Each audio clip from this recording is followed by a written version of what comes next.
The rain over the neon-lit back alleys of Neo-Viridia was relentless, washing down rusted fire escapes and reflecting the flickering crimson light of the underground black market. Kai stood under a narrow overhang, pulling a long drag from his cigarette.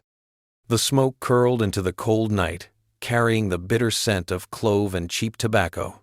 He didn't care for the city, nor did he care for the high society mansion he was forced to call home.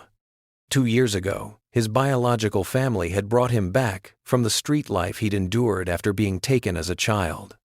They tried to buy his affection with wealth, luxury, and eventually, a top-tier astral spirit named Lyra.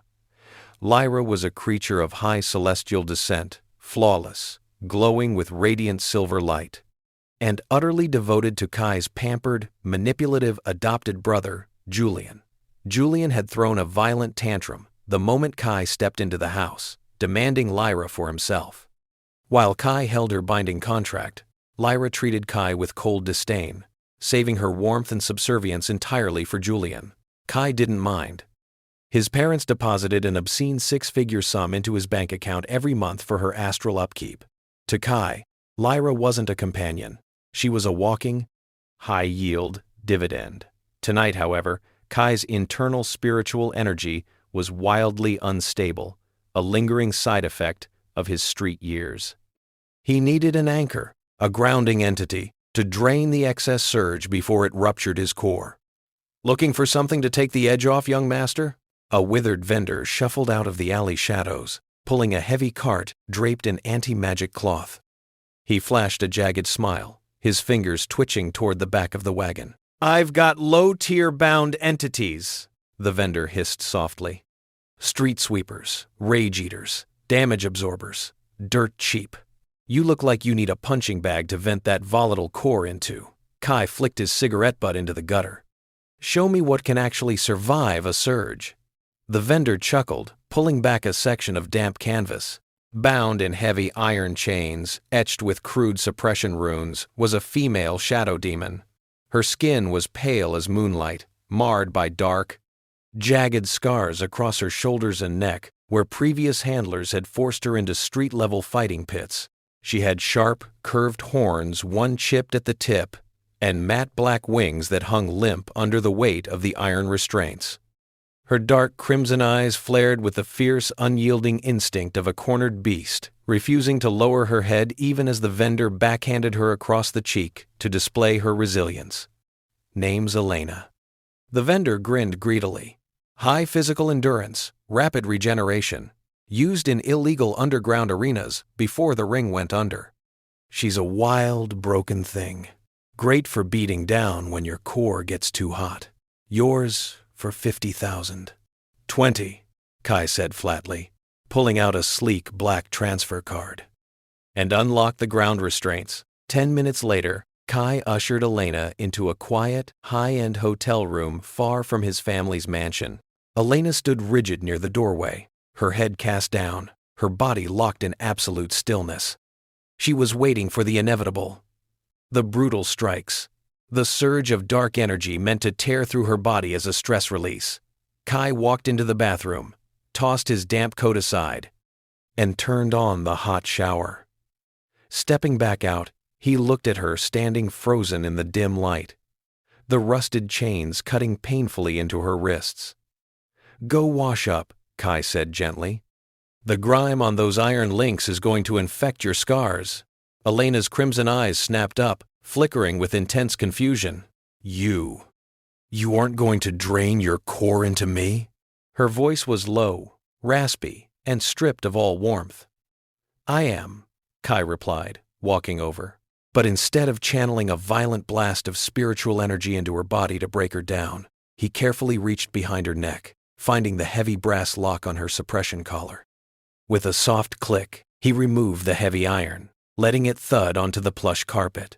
Elena flinched hard, her wings tucking defensively around herself, her entire body trembling in terror as she braced for a surprise attack. She had never known a master who removed restraints without intending absolute destruction. Kai didn't strike. Instead, he gently placed his palms over the dark, bruised scars along her spine, slowly channeling his overflowing heat into her not as a weapon, but as a steady, soothing warmth.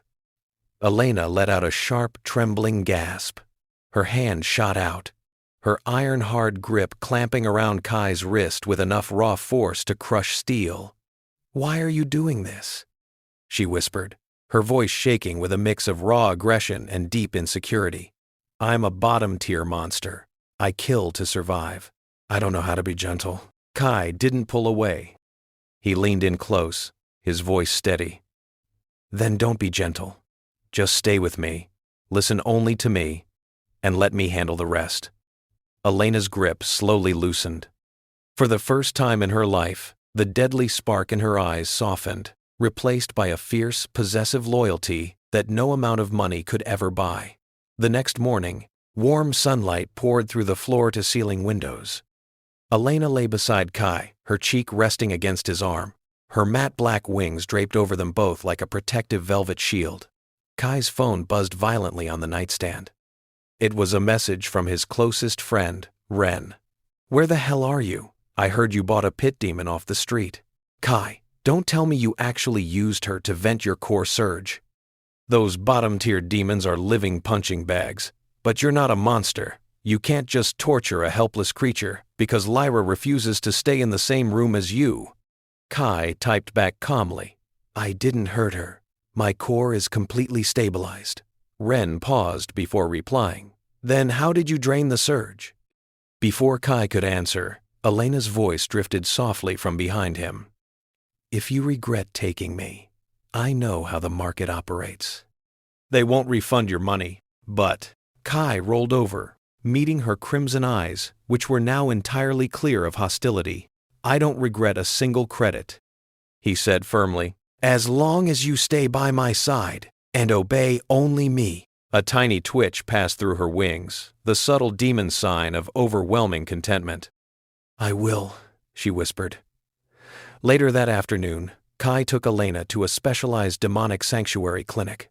The physician examined her regenerative traits with astonishment. "Her physical endurance is extraordinary," the doctor noted, writing out a prescription. "However, she suffers from severe mana starvation. She needs high-grade essence supplements immediately." "I don't need them," Elena interjected instantly, her fingers clutching Kai's sleeve in panic.